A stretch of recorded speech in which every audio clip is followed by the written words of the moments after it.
in my life and the way my life has shaken out over the last decade or so, going through my trials in my life, I had to approach the darkest times in my life with that same mentality. And sometimes it was like, I just got to get to Sunday. I just got to get to the next week or the next month. And eventually you see yourself on the other side. Running 100 miles seems impossible, and maybe even kind of crazy. And it is, but we believe in big crazy dreams. That's why we ran 100 miles.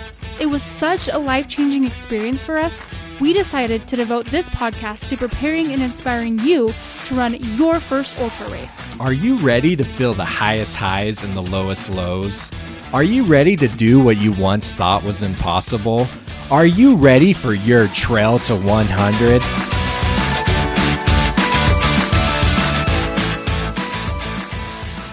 Thank you for joining us here on Trail to 100, the podcast made to help you finish your first 100-mile race. My name is Jacob Bateman, and joining along with me today is my beautiful and lovely wife, Melody. Hey, guys. And as our guest today, we have Jake Kilgore, our first ever author, is joining the show. Now, Jake wrote a book called Trial Running, and in this book, he talks about a specific trial that he went through. And it was a trial in his life where he underwent some legal issues with his company, and he ended up serving 2 years in jail for it. And he shares his experience of going through that trial with his family and being in jail, as well as then also talking about running and a 100-mile race that he ran after he got out of jail. And he compares the two. Yes, exactly. And so he compares the two experiences of this trial, this extreme trial that he had in his life, and then the trial of running 100 miles and how those two were so related and how it had helped him through the experience. Now, Jake is also a race director of the DC Peaks 50-mile race. Here in our hometown. Yep. You're not too far from where we live. The race start is 15 minutes from our front door. And he's also a CEO of a solar company. So we were able to have a great conversation with Jake about the mindset of ultra running and how ultra running can help us through our own personal trials. Well, Jake, thank you for joining us here on Trail to 100. We are so excited to have you on the show and hear more about your ultra running story. Hey, thanks for having me. I'm glad you guys reached out when you did, and we got it on the calendar. So looking forward to it. Oh, yeah. So, Jake, you have a podcast called the Next Aid Station Podcast. Great podcast. We love it. Have had a lot of good guests. And then you also have your book called Trial Running. And as I listened to your podcast and read your book, you had this reoccurring theme about what you have your podcast titled after, the Next Aid Station Mindset. So what is that for our listeners who have never heard of this kind of mindset? What would you say the Next Aid Station mindset is exactly? And then how did you start developing that sort of mindset in your life? Yeah, I think the best way to describe the Next Aid Station mindset is, I assume most people that listen to both of our podcasts are probably ultra runners, or they run trail running, and we have the aid stations. And I don't know, I guess it was several years ago, trying to get through a 50 miler or a 50K, and really just, if I was focused or thinking about a climb that was maybe coming up at mile 40 or 50, and I was only at mile 15 or 20, it was almost too daunting to be like, dude, I don't even know if I can get to mile 40. And it just became this thing of like, just get to the next aid station, man. Like, just, if you can just get to mile 15 and then mile 22 and then mile 29, like eventually you'll get there. You'll get to mile 40, you'll get through the climb. And so it really just came down to like the analogy of taking bites at an elephant, right? You don't eat it all in one bite. It's like one little bite at a time, and you'll eventually get through it. And so in my life and the way it kind of my life has shaken out over the last decade or so, going through my trials in my life, I had to approach the darkest times in my life with that same mentality. And sometimes it was like, I just got to get to Sunday. I just got to get to the next week or the next month. And eventually you see yourself on the other side. And so it's just been a really helpful mentality. And my children all use it. My wife does. Like, it's kind of in our family now. And we talk about it in school. You know, we talk about the next aid station, like midterms are today. And it's like, that's an aid station. Like, you're halfway through the school term. So it's just kind of been a part of who we are now.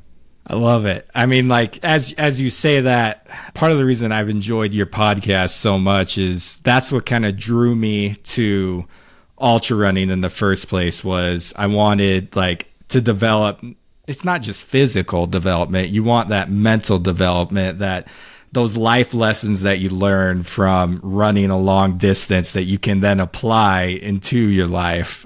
So Jake, at what point did you start to get in ultras? Let's just go back to the beginning running days. When did you learn about ultras and decide this is something I want to do? So I started running in 2013. I had a buddy who had, I think you guys are up in the Ogden, Utah area. I had a buddy who had an extra ticket to the Ogden Marathon. And I grew up running track and, you know, an athlete that way, soccer and track and basketball. So I was kind of liked running. And in the back of my mind for a lot of years, I thought, oh, that'd be really cool to one day qualify for Boston. Like, that'd be cool if I could try that. Well, just out of nowhere in 2013, he hits me up. He says, hey, I've got an extra entry ticket to the Ogden Marathon. You want to run it? And I was like, yeah, that'd be cool. So I trained a little bit. Well, what I thought was a lot of training. I've now learned that's like no training. And I showed up, ran the race, and about died. And I was like, I'm never doing that again. And then I was like, 4 days later, I was like, you know, I think like this is a really good time for me to try to qualify for Boston. At that point in time in my life, in my personal life, I was in a pretty good depression. You know, I didn't know it at the time. I was trying to shake it off and act like things were fine, but you know, the Ogden Marathon's in May, and I believe it was that fall I was indicted. And kind of the running started with the indictment, even though I was under investigation and lost, you know, my company and a lot of friends. I was still kind of on my own trying to figure out how I was going to survive and how I was going to support my family. And so running really kind of came at the same time as that indictment. And for lack of better words, it was like I was running from the reality of this indictment and what it was doing to my soul. And so the next year I ran, I tried to qualify for Boston 3 or 4 times. I finally qualified, went and ran Boston, and I was like, okay, that was fun. Like, what else is there? And like, one of my best buddies, Mick, who's also in the book and is, you know, co-race director of DC Peaks 50 with me. He was like, dude, you got to get on the trails. Like, you've got to run the trails. Like, the roads, you know, they're fun, but you can kind of get bored. And so he took me up on the trails for the first time, and he was like, you got to do the Speed Goat 50K. And for that to be my first ultra, that was like a slap of reality, because that race is like, as much as I know now, yeah, like what I know now about ultras, I'm like, dude, why is that the first one you told me to do, man? Like almost 12,000 feet of climbing in a 50K. But yeah, that was my welcome story to ultras was the Speed Goat, and that was 2014, I think, was the first one I did. Wow, he must have knew that you were just tough enough to do it. No, he knew I was stupid enough to do it, and that he could drag me on, because I'm, you know, naturally very competitive with myself, with others, with a time. Like I'm kind of, you know, quite a bit competitive, and so halfway through that race, man, I was cramping up, and I took 2 tiny water bottles with me, like on a waist pack. Like the dude didn't even have the courtesy of being like, hey, Jake, it's like the end of July in Utah. You should probably have like a 2-liter pack on you. I didn't even know what that was. I just had 2 little water bottles. So You still Yeah, sound slightly bitter. Oh, no, of course not. Yeah, so no, I ended up puking. I puked halfway through it. I death march out of there and finish. And but yeah, that was like the fire that lit me of like, okay, like as hard as that was, I can come back and do better, and I can figure this out. And that's kind of that's why I've loved ultras, is like the strategy and the push and the challenge. And that's really what has kept me going every year, is like a new challenge, a new course, a new strategy. I've finished Speed Goat 5 times now, and I'm probably never going back, because I want to try as many new courses as possible. The grayer this beard gets, the more new courses I want to see. Oh yeah. Totally.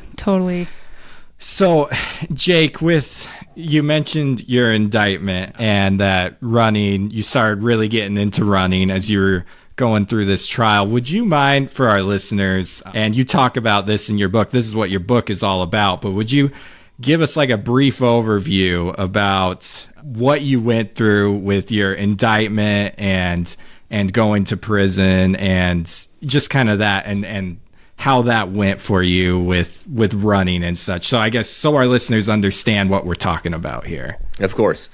So in 2011, I was the vice president of sales and later the CEO of a relatively large medical equipment company. I was one of the 7 co-founders of the business. And in about 5 years' time of running that business, we had become the second largest provider of motorized wheelchairs in the entire country. And none of the owners were 30 years old yet. And so we were just working our butts off and growing this business all across the country. We were in 24 or 25 different states, and we ran a large organization. We had about 400 employees, of which a third or maybe half of them were salespeople, outside salespeople, selling their, essentially a relationship sale to doctors and nurses and nursing homes and assisted living facilities. And essentially, these reps would go out and build relationships with medical providers. And when they had a patient that needed a motorized wheelchair, our company would help them get that. So there are certain Medicare qualifications that have to be met in order for Medicare to pay for the power wheelchair. Long story short, regulation came down very, very hard on durable medical equipment companies, making it more and more difficult to get paid by Medicare, audits, and just different things like that. So it really put a lot of pressure on the sales reps to make sure all their T's were crossed, I's were dotted. Everything was very, very meticulously scrutinized and had to be done a very, very certain way.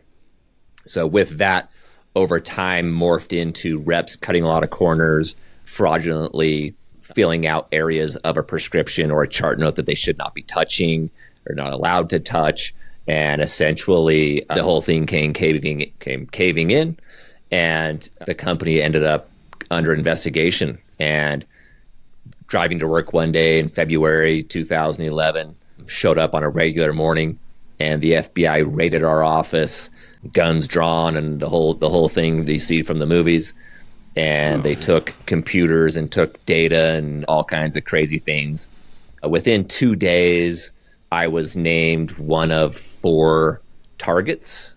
So a target of a federal investigation means that you're not quite indicted, but you are definitely a subject of interest. And from 2011 to 2013, that 2.5 year time period, I had lawyers and working on all kinds of stuff, eventually led to indictment. And then I was indicted for 2 years. And then about 30 days before headed to trial, my wife and I made the toughest decision we've ever made in our lives, which was, we didn't really want to face the consequences of trying to prove we were right or prove they're wrong or whatever. No longer mattered who was right or wrong or whatever. It was a cost benefit analysis, essentially. Yeah. It's like a 98% conviction rate in the federal courts system. And so if you are indicted and go to trial, there's about a 98% chance that you're going to lose the trial. So, weighing those Seems options. a little messed up to me. Yeah, my kids were we're very young, and it was, hey, we can go to trial and try to beat the odds here. But if we lose, the federal guidelines were dictating 10 to 12 years of prison time. And at the time, my son, who was my youngest, was 2 years old. And our oldest was, I want to say, 11. So you start looking at that. I've got 3 daughters and then my son. So it's the 4 of them. And I'm looking at it going, well, 10 years. So I would miss every cheer competition, every dance competition that my daughters were in. I would never see them cheer in junior high or high school. I would get back and my son would be in 8th grade. Like, I'm not interested that much in proving that I don't deserve what they're trying to hand down to me. Like, I don't need to be right that bad to risk not being there for my wife and my kids. And so at that point, it was, okay, like, we're going to plead guilty and we're going to negotiate the very best deal we can get. And, we were able to negotiate a 5-year prison sentence, which ended up being about 2.5 years. Whew. Having our first kid this year, I feel like that just hits differently.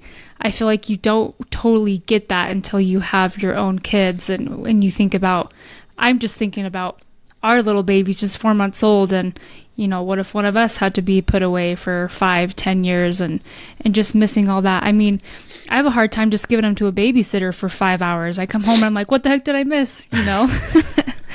Yeah. I know. It like I said, it's the toughest decision that I've ever made, that we have ever made together as a couple. And yeah, like, all of those things flash in front of your eyes. Like, what are you willing to sacrifice or willing to miss? And at the end of the day, it's like, nothing. I'm not willing to miss anything. And I've always been a very active father. Like, I don't miss my kids' stuff. And so that has just been magnified by 1,000, because I always feel like I'm having to make up for lost time. I'm always having to make up for the 2 years that I just couldn't be there. So I always try to go to everything. I don't miss anything. It's, super, super rare that I miss any of my kids' activities and things. And, that's, to be honest, like, that example was set by my dad. My dad went to all my stuff, my grandparents, my parents were just always at my activities. I was in every sport you could imagine. And so I've always felt that I needed to be there for my kids. And then when you can't be there, it's just something that eats at you for forever. I mean, even to this day, my wife has videos from 2016, 17, and 18 of our kids, and I can't watch them even to this day. Like, she turned them on, I can hear the voices, and I know what video but I can't watch it because it still stings. Wow. Yeah, I can only imagine. So you said that it sounds like you started to get into running then as you're going through this whole process with dealing with the law and wondering if you're going to go to prison or not. Pretty much it sounded like your whole life was up in the air at this point. What about running during this period, like, helped you? Like, why were you drawn to running the ultras during this time? Because I feel like some people could say running would just add more stress. Yeah, it's just exactly. Another thing to do, more time away from the family, right? Like, when you're just trying to figure out life in each and every day. Why go out and run the speed goat? It's such an intriguing question, and I think the best way that I can answer that is, like, when you're in a dark place, depression, most of humanity, a lot of humanity, they'll turn to certain things to take their mind off of it or to cope. A lot of that is even substance abuse, alcohol or drugs, or a lot of people turn to that. But there's a good chunk of people that turn to, like, the gym, and they hit the gym a lot. For me, it was, I just found something that I could control, that I could own, that was like, it's just me. And I'm still that way. Like, it's very rare that I go running, even with Mick or with a partner. I almost never run in a group. I just like to go on my time, on this trail at this speed for this length of distance. And I think that looking back on it, there was so much not in my control. I couldn't convince the feds that what they were trying to do to me was unfair. It didn't matter what I presented to them, what I showed them, what emails I had, what text messages proved that, this is not just. It didn't matter. It was just like what I could control was running, and I could get out and I could compete and I could run. And there was like some self-fulfilling like achievement that I'm worth something. And so I think turning to the ultras was just a way for me to control part of my life, because like you said, there was 4 or 5 years there where Bree and I could not make decisions that were further out than 6 months.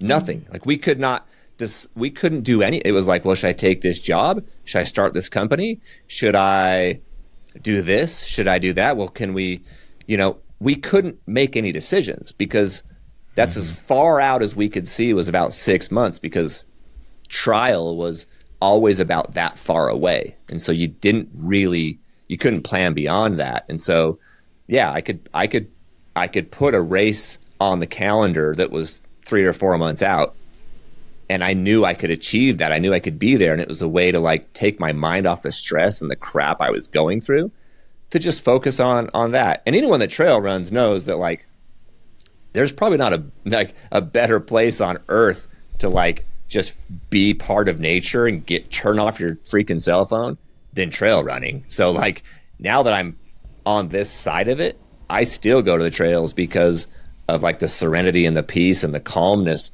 that just is the mountains. For sure. So you basically just need a certain level of certainty because there's so much uncertainty in your life. So I have one question.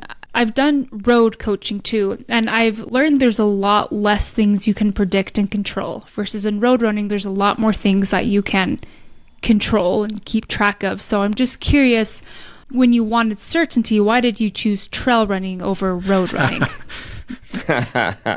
You road runner, you. Well, I think the way I can answer that is in the moment when I chose trail running, it wasn't for certainty. Looking back on it now that I've been through it, I'm like, oh, that's probably why I was doing that. It's like almost processing it after the fact.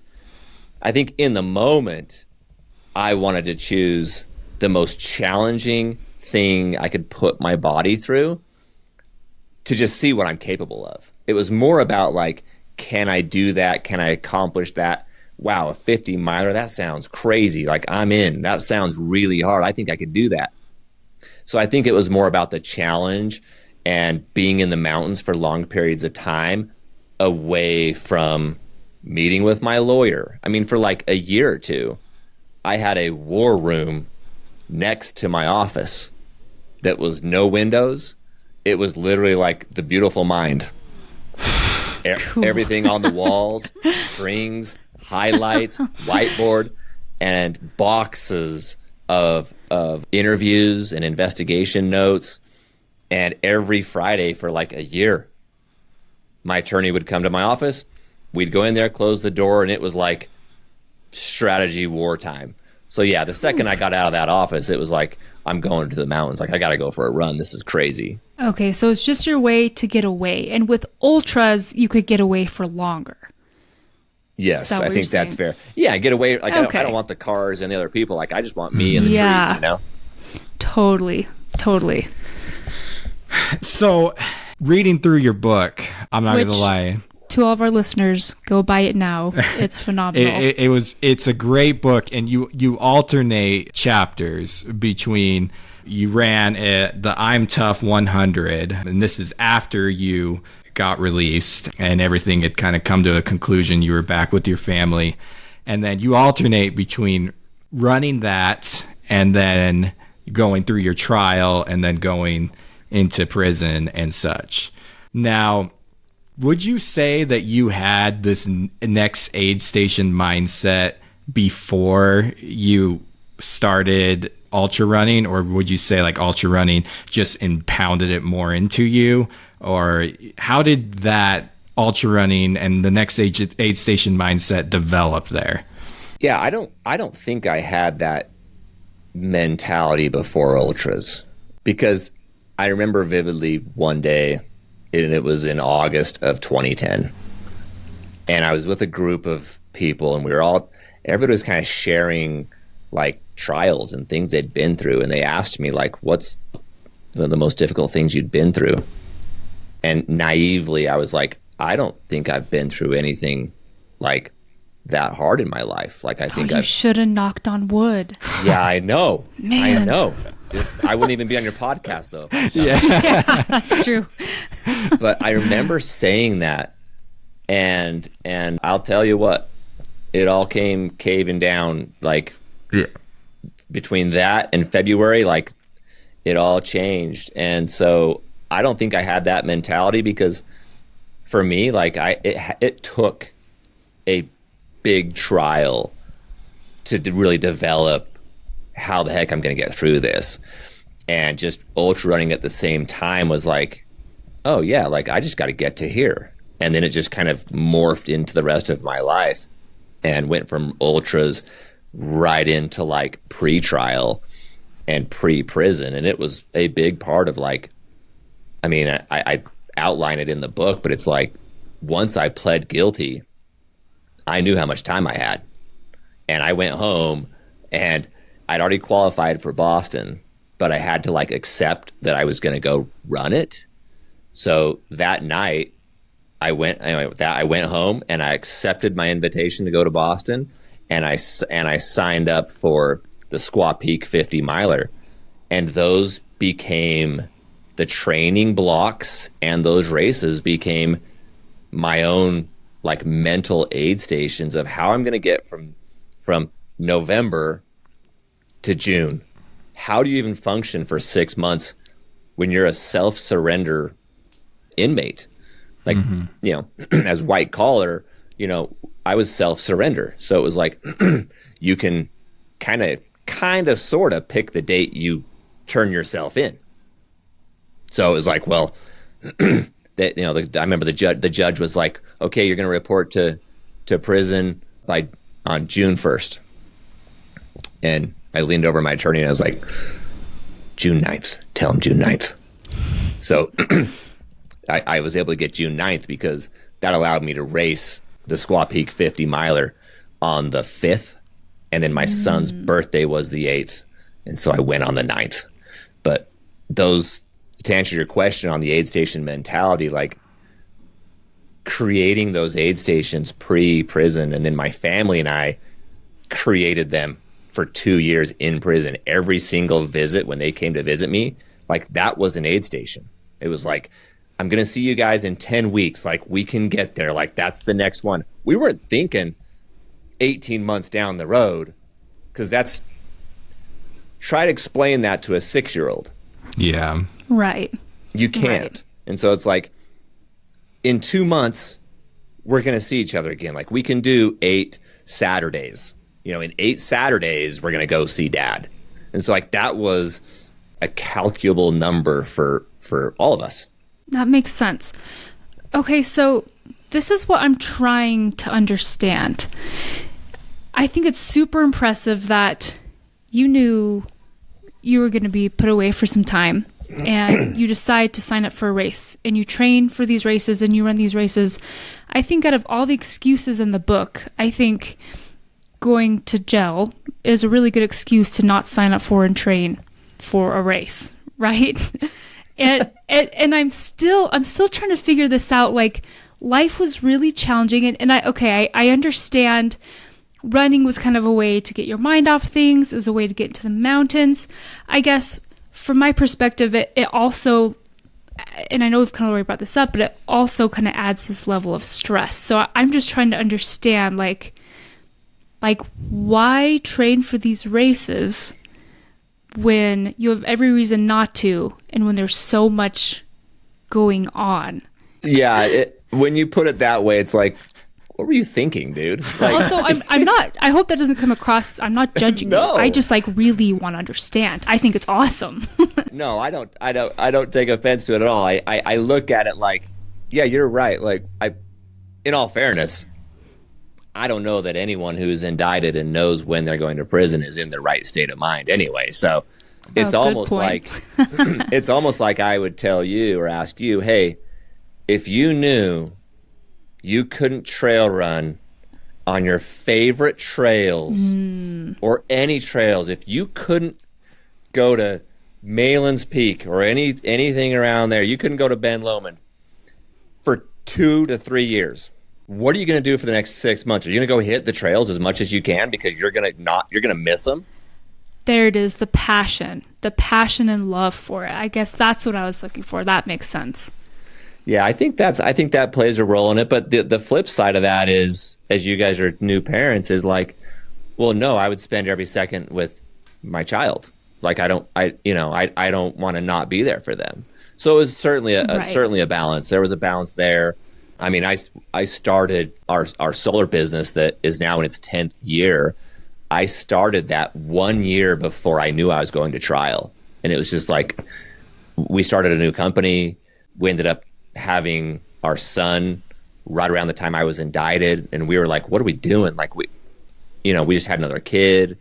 So yeah, I think the lesson learned is like, you can't let what happens to you dictate who you are and dictate your life. You still have to live your life and do the things that you want to do with your family, your spouse, your friends. And like, you can't let someone else or some other thing hold you back from achieving what you want to achieve and do what you want to do.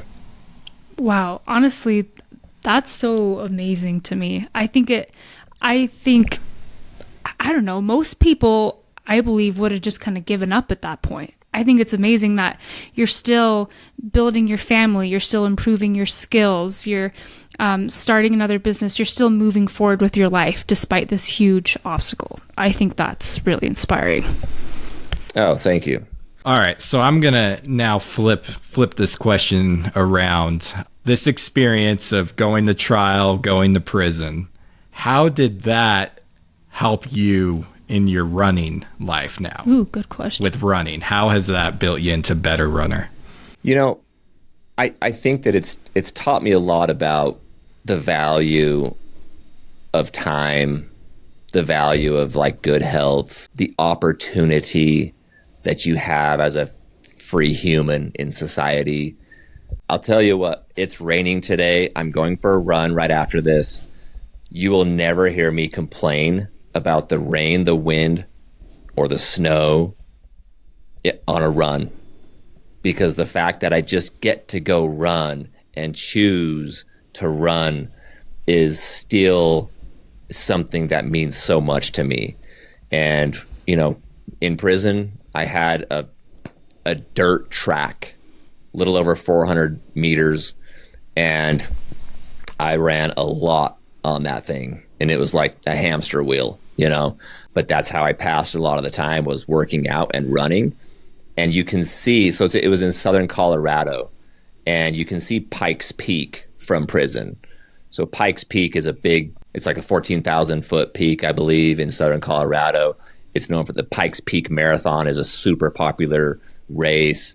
And I can see the mountain range in southern Colorado from prison. And it was like prison inside of prison, knowing that I wanted to just be on those mountains.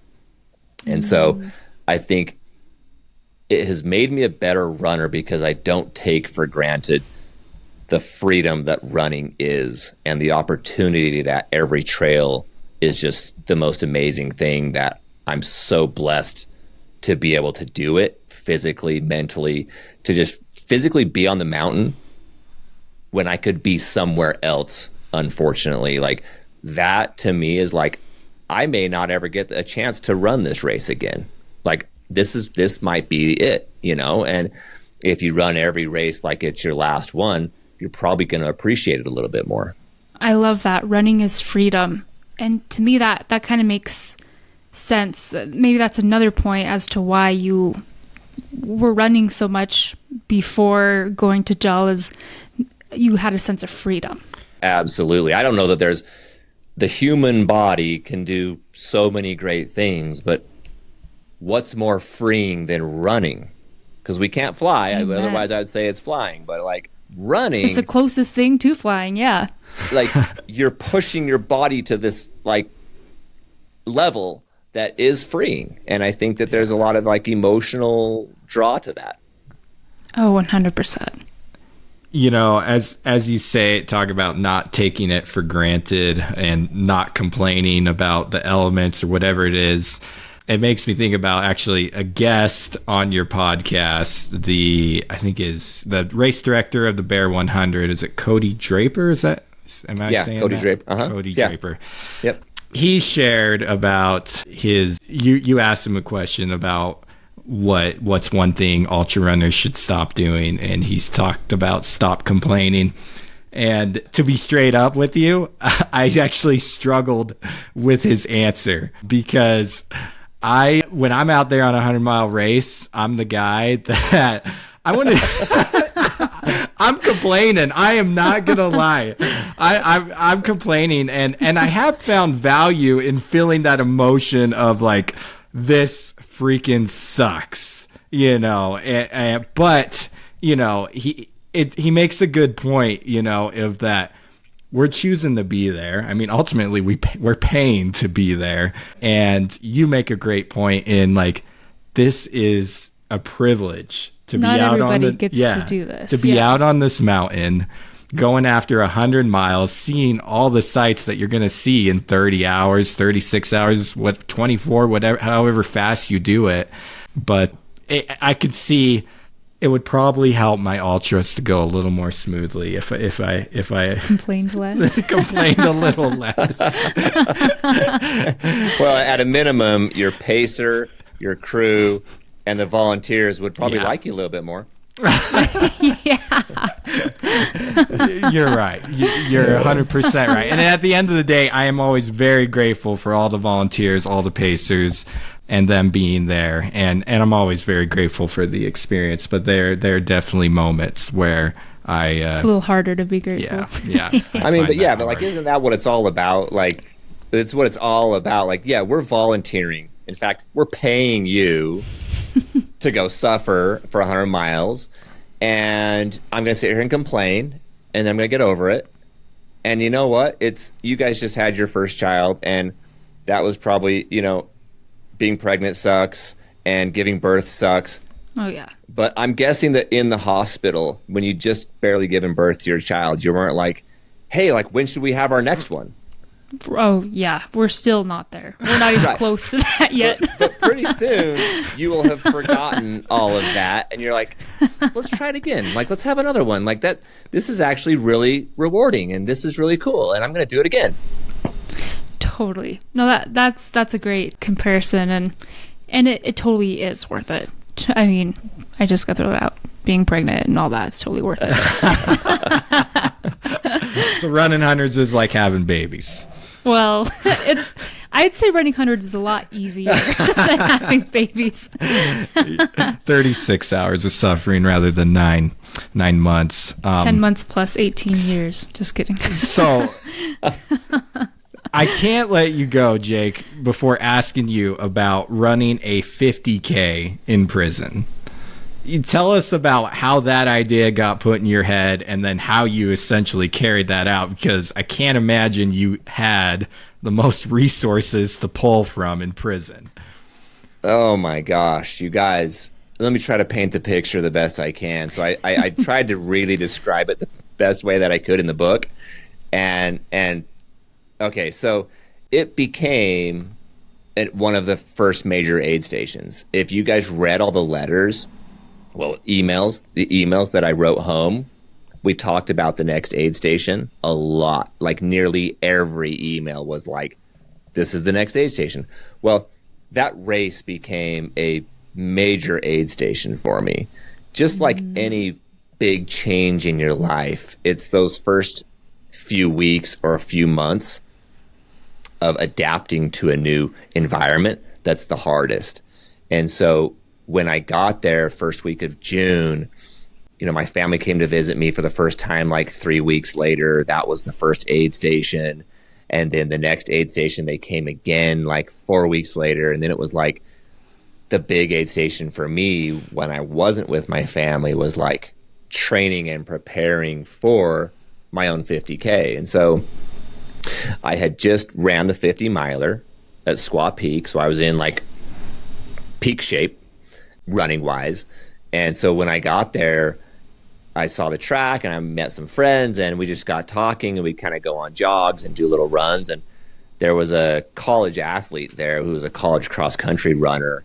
And we just kind of got talking one day and I was like, what do you think the most amount of laps is that someone has ran out here? And he's like, nobody runs more than I do and hasn't for the last X amount, like 4 or 5 years. Like it'd been years. And he was like 30, 40 or 50 laps. And I was like, what do you think? What if I just decided to go do 100? Like, what if we did 100 laps?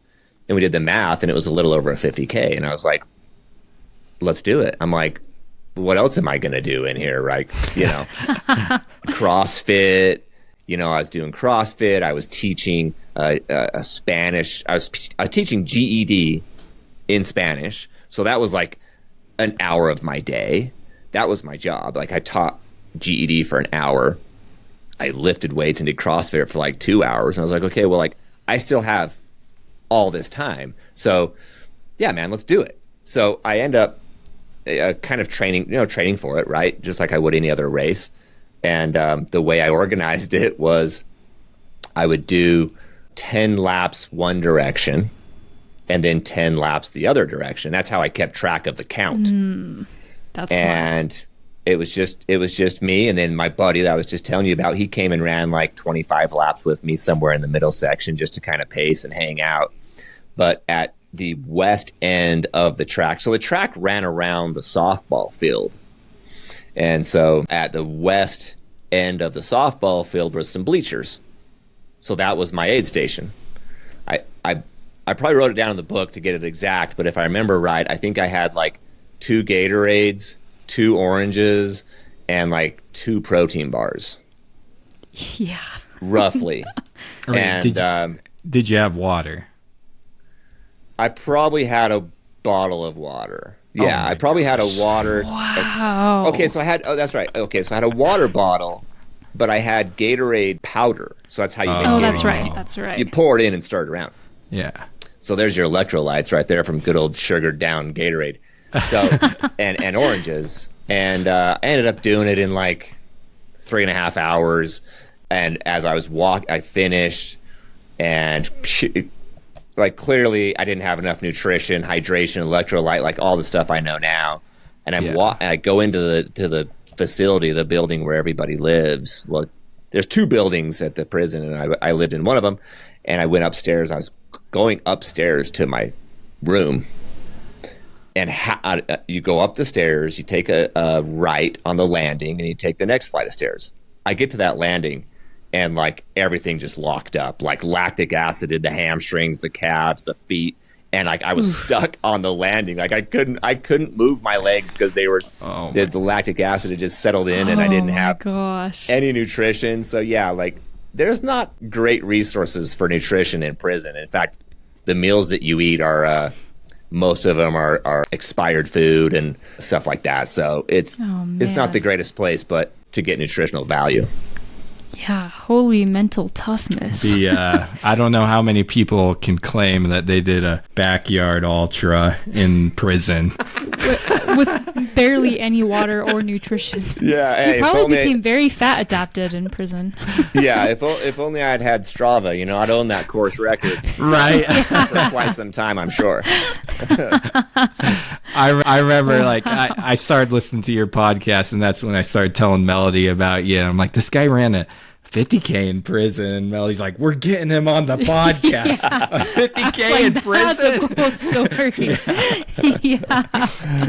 Yeah. Again, I feel like you could have been just super depressed and just, in your cell or your bunker, the entire time. But instead you chose to make the best of it, and you still continued to set goals. And I just think like, what a great example. Like, I think we could all learn from that is, there's times in life where all we want to do is just, close the blinds and lock ourselves inside. Like, we need to just keep getting out there, and we need to keep setting goals, and we got to keep moving, Oh, yeah.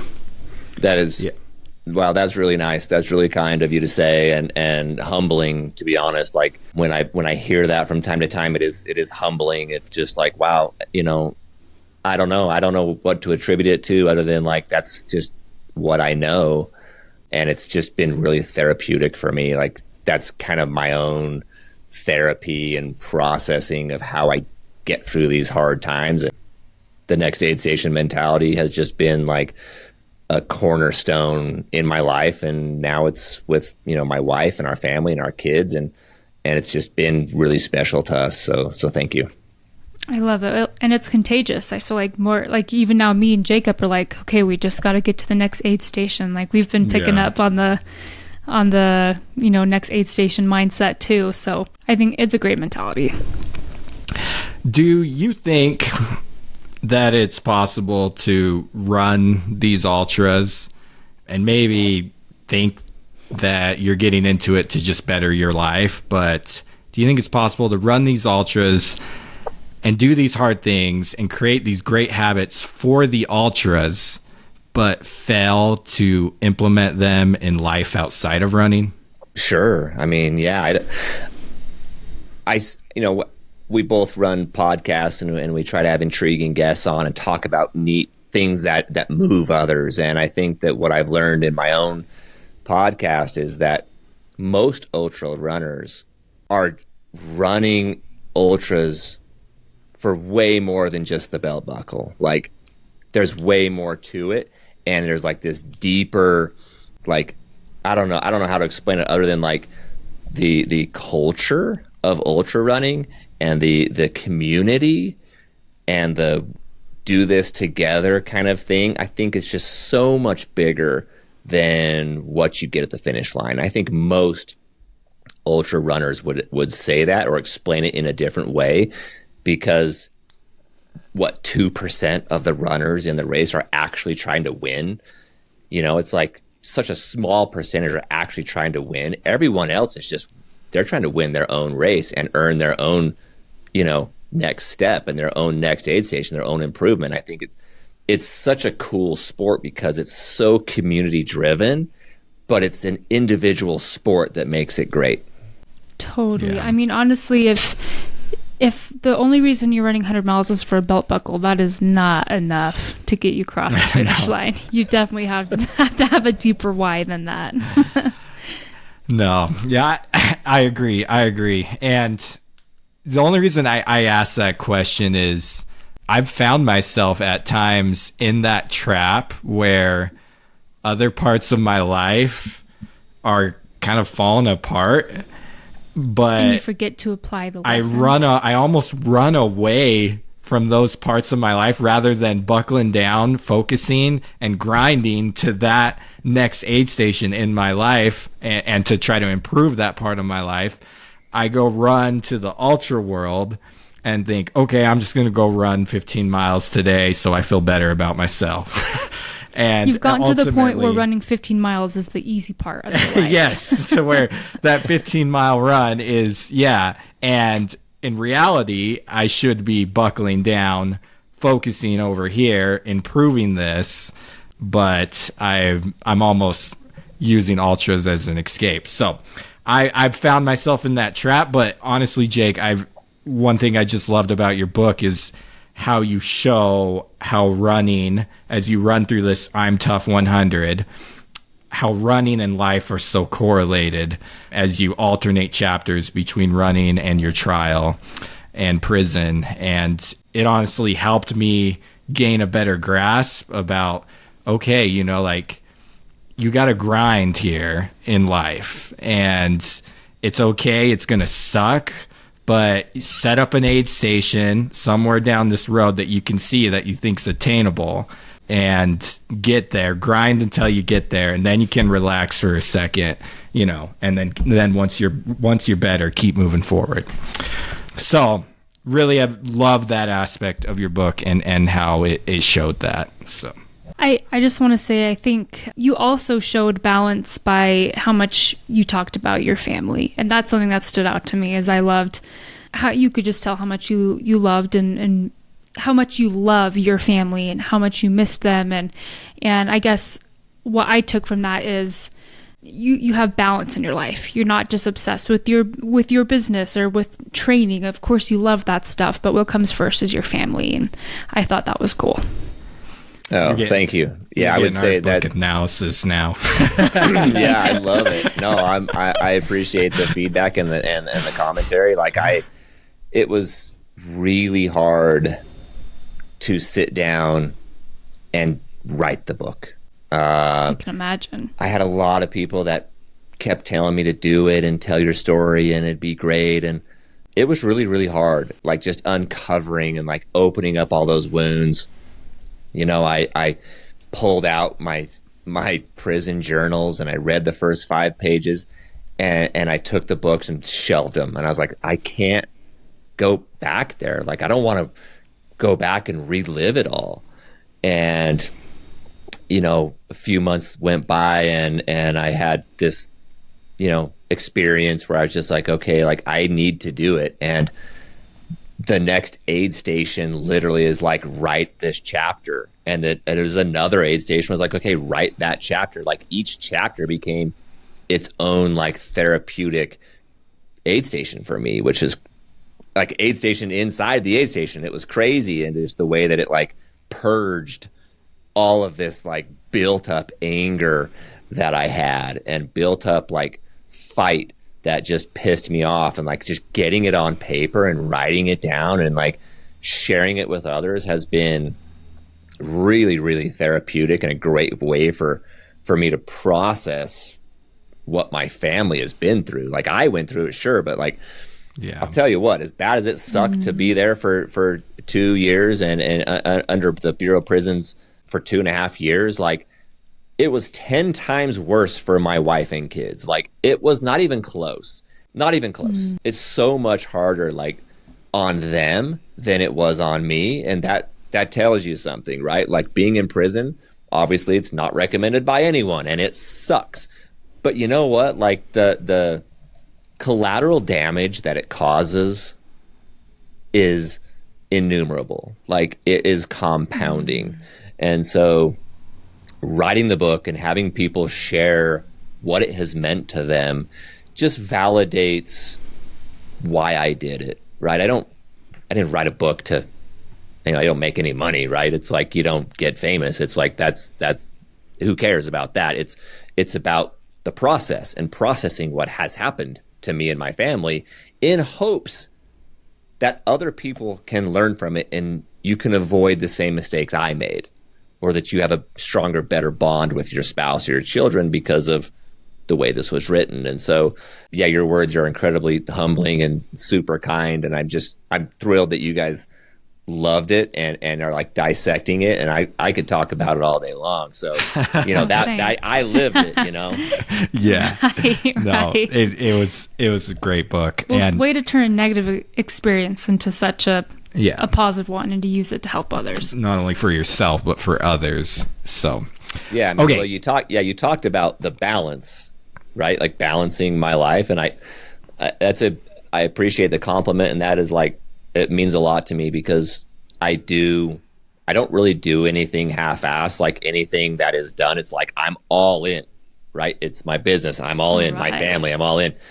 Ultras, clearly I'm all in. I'm not running 50Ks anymore. Like I'm doing the big boy stuff with 20,000 feet of climbing. And like, I go all in on the hardest ones. And so it is tough to balance and it is really hard. Sure. And there are times in my life where it is imbalanced and like, you gotta calibrate that and you have to recognize that. And there are times where like, I'm heavily committed and work takes over or running takes over. And then your family's over there going, hey, like, are we going to do something? You know, like, can we go on a vacation or something?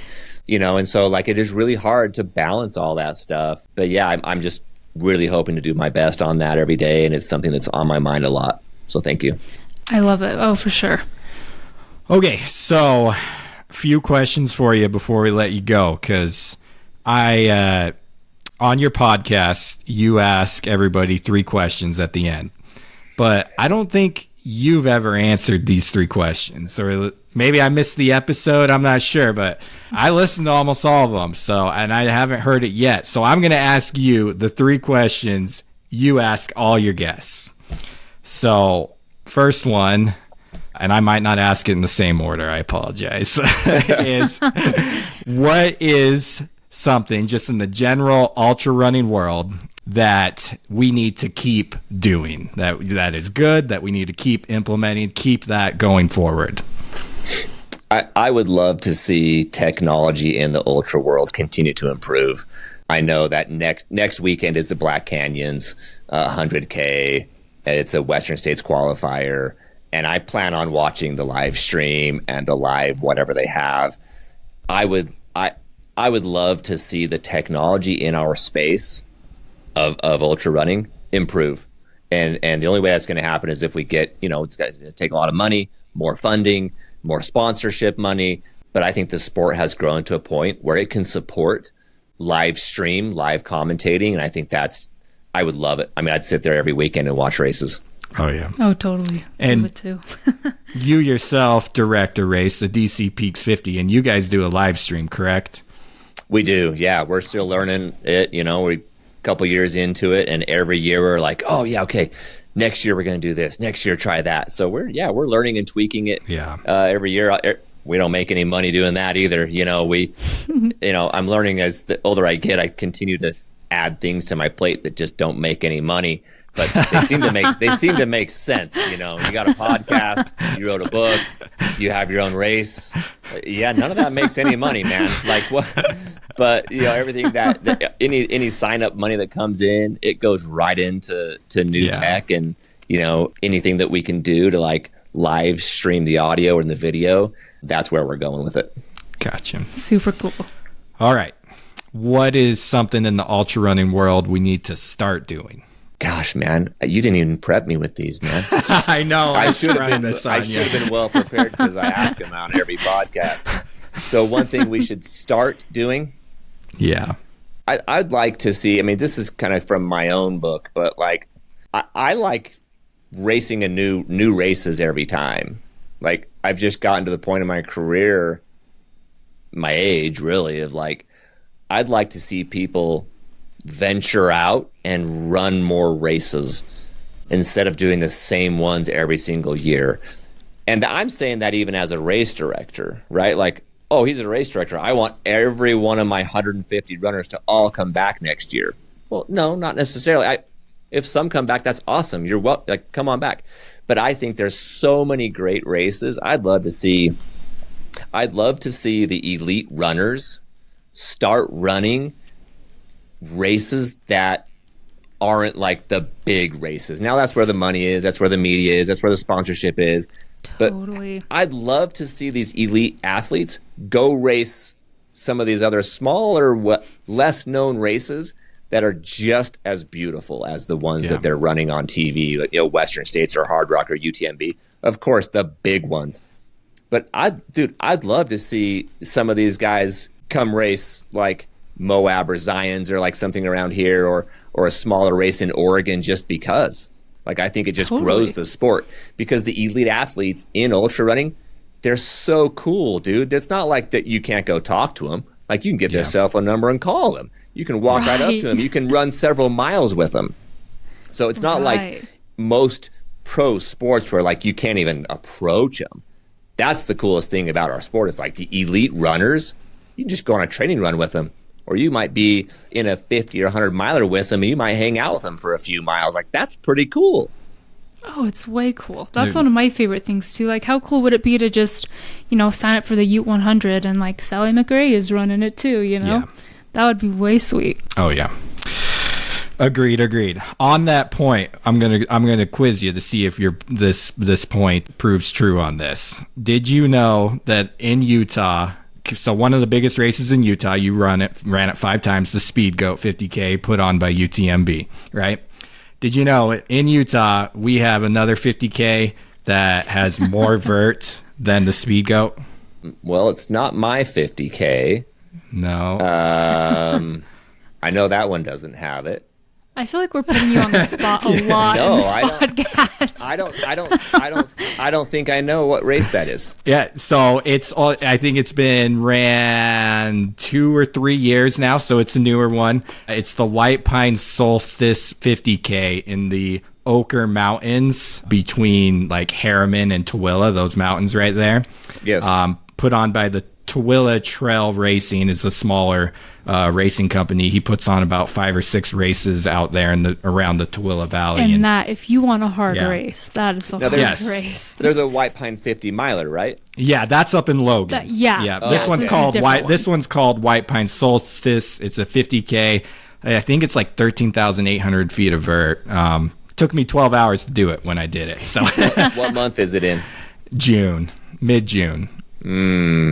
Okay, maybe next year. Okay. I'm gonna be busy suffering at the Tahoe 200 in June. Yeah. Woohoo! Ooh, jeez. First 200. Yes. Wow. Cool. We'll have to follow that. Okay. All right. Okay. So last one. What is one thing in the ultra world we need to stop doing? You know, I'm not going to give Cody's answer because I think it's perfectly fine to complain. You've earned the right to complain if you're on that course. So thank you. Yes, Jacob, you even, sir, can complain. One thing we should stop doing in the ultra community. I don't have any complaints. Like, I think that it is the greatest community like sports has to offer. Amen. I honestly, like, I'm going to give an answer that's against what I'm doing as a race director, but like, do we need to keep creating new races every year all the time? You know, the U.S. Forest Service doesn't love it. That's true.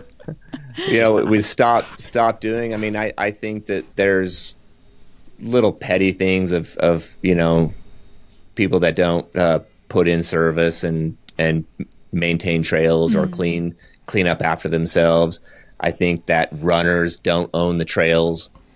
The bikers don't own the trails. Like, I'd like to see those different groups all getting along on the trails. And for the most part, I think everyone does a pretty good job. But like, there is kind of a thing with like motorcycles, bikers, horseback, and runners, backpackers. Like, if you're going up, who has the right of way? You're going down. Well, I'm doing this. I'd like to kind of see it go, you know what? Why don't we all just chill out and like, can we all just get along? Like, I think sometimes there's some lame comments, either in person or on social media, like, oh, I ran into this guy and he was doing this on his bike. Like, come on, man. I think that we can probably stop doing that right about now. There's enough trail for everybody. I like that. I've gone off about this multiple times to Melody. She knows I feel the exact same way. Like, sometimes when a biker comes around the corner, like, I'm on my 2 feet. I know technically he's supposed to yield to me, but it is much more easier for me to just step to the side and let him go by than him hit the brakes, you know, try to dismount. Almost tumbling down the mountain. Almost nearly fly over his handlebars. Like, there's plenty of trail. It's just for a second. Yeah, like, don't get mad about it. Like, yeah, you know, you go Ben Lomond right up there and you know, the motorcycles. Yeah. And you can smell the gas or the exhaust, but you know what? Like, I need to not complain about it's okay, dude. It's cool. Like, most of those dudes are cool. Yeah. And they don't want to just getting out. Yeah, like, they're having just as much fun as you are doing what they love to do. So it's fine. Just let it happen and enjoy your run, man. I like that. That's a great point. Well, Jake, this has been a pleasure. Honestly, we have really enjoyed our conversation with you. We really enjoyed your podcast, your book. We will tag links to your podcast, The Next Aid Station, to your book, Trial Running, in the notes below for all our listeners if you're interested in it. If they want to learn more about you, follow your journey, where can they find you at? My Instagram is at the Jake Kilgore. The Next Aid Station also has an Instagram. But primarily everything's there. DC Peaks 50 also has an Instagram, but all my personal stuff and what I'm doing in my life is on the Jake Kilgore. Great. Perfect. And again, that will be in the show notes. Well, thank you, Jake, for joining us today. Honestly, it has been a great conversation. Thanks for being a light in the trail running world and all the good that you put out. We really appreciate it, and keep up the great work. And good luck on your 200. We will be in touch for sure. Thank you guys so much for reaching out. Love the show. You guys are great. Keep it up. So a big thank you goes out to Jake Kilgore for joining the show today. Such a fun podcast. That was an awesome conversation. Yeah, really fun to be able to read his book and then talk to him about his experiences afterwards. And seriously, guys, if you're not convinced yet, go get his book. It's a great read. It really is. So, easy read, great read. Melody, what's your main takeaways? Let's just say from the book and our conversation with him. Yeah, okay, so I have 2 takeaways. My first takeaway is I'm so impressed with how Jake never gave up. I feel like he kept working, he kept improving, he kept learning through his experiences. And I feel like it would have been so easy for him, and I already said this in the podcast, but it would have been so easy for him to just give up and to stop trying. He could have just sat in his bunker all day and done nothing. But instead, he set these personal goals for himself. And the second he got out of jail, he is continuing to improve and set goals. And he didn't let it stop him. This was a huge obstacle in his life. And I feel like most of us don't run into obstacles like this. Some of us might even run into bigger obstacles. But the point is, he runs into this huge obstacle and he doesn't let it stop him. That is so inspiring to me. And my second takeaway, again, I already mentioned this, but I was just so impressed with, in the podcast and also in his book, with how much he loves his family. And I feel like he just does such a good job with finding that balance between working on his own goals and working on his business and working on his stuff, but also always keeping his family in mind. So those are my 2 big takeaways. Honestly, super, super impressed with Jake. Yeah, I mean, we talked with Jake, I had the similar takeaway. You know, just his ability to keep his head up and try to make the best of the situation. Let this make him stronger. Yeah. And like when he was in jail, he was teaching GEDs to people. And so he was out there still helping. I mean, he went and ran a 50K in jail just to run it. Like, it'd be so easy to just, give that all up. But he's like, I'm going to run an ultra in jail. So we went and ran an ultra in jail around a dirt track. And he also, I think he said in his book, he completed his master's degree in jail. So he really just, even though here he was in jail, like, could just be kicking the bag for 2 years. That could just be like a pause on life. Yeah. He could have treated it like a pause. And he never let a nasty situation stop him from continuing to move forward. He came out stronger. Yes. He came out steps ahead than when he went in. Now, my second takeaway, I had 2 as well. This was more so from the book because, he talks about the aid station mentality. And I really like that because I've been thinking about that a lot. And in his example, like, he grinded through that race. As you read the book and you learn about his experience in the I'm Tough 100, he grinded through that trial. Like he said, they had like a war room, like it was not easy. He was not just letting life come. Like, he was working his butt off to try to better his situation. But then he realized, okay, I need a break. And so I'm gonna take an aid station here. Or he had an aid station set up to beforehand, so he knew when he was grinding, he just needed to get to this point. Or when he was in jail, he just had to put his head down until his family could visit him in 2 weeks. Just put my head down, grind, and then when my family's here, okay, I can relax for a minute. Totally. Get myself right, enjoy that moment. And then I got to get back at it, because if I just stay there, then life's going to overtake me, and I can't let that happen. So I really like that. I think it's helped me. I feel like that's a message I needed to hear at this time in my life of, okay, grind, set up an aid station, but don't stop till you get to that aid station. Just like a 100-mile race, you don't stop. Don't lay down on the dirt trail like we did. It's not going to do you any good most of the time, and let the bugs crawl over you in your first 100. No, grind until you get to that aid station. Then you can relax and stop. But you don't stay there too long. Relax, stop, enjoy yourself for a sec, get yourself right, and then go grind to the next one. Keep going. Keep moving forward. That's the whole point of being here, is to keep moving and to keep learning and to keep growing, right? Yeah, exactly. So I really love that message from Jake, and great book. Enjoyed reading it. And anyways, once again, big thank you to Jake for joining the podcast. Great conversation with him. Go check him out on Instagram. Go sign up for his race, and also check out his podcast, The Next Aid Station. He has some great guests on where they have some really good conversations about this, more in depth about the aid station mentality. Thank you for joining us, everyone, here on Trail to 100. If you have not given us a review, make sure you go out and give us a review. Click those 5 stars or 4 or 3. Well, we prefer whatever 5. you think we deserve. But yeah, you got to be honest with us. But give us a review. It helps us to continue to grow so that we can bring on more guests, so that we can access more resources to help you finish your first 100-mile race. And remember, if you want to run 100 miles, make it happen.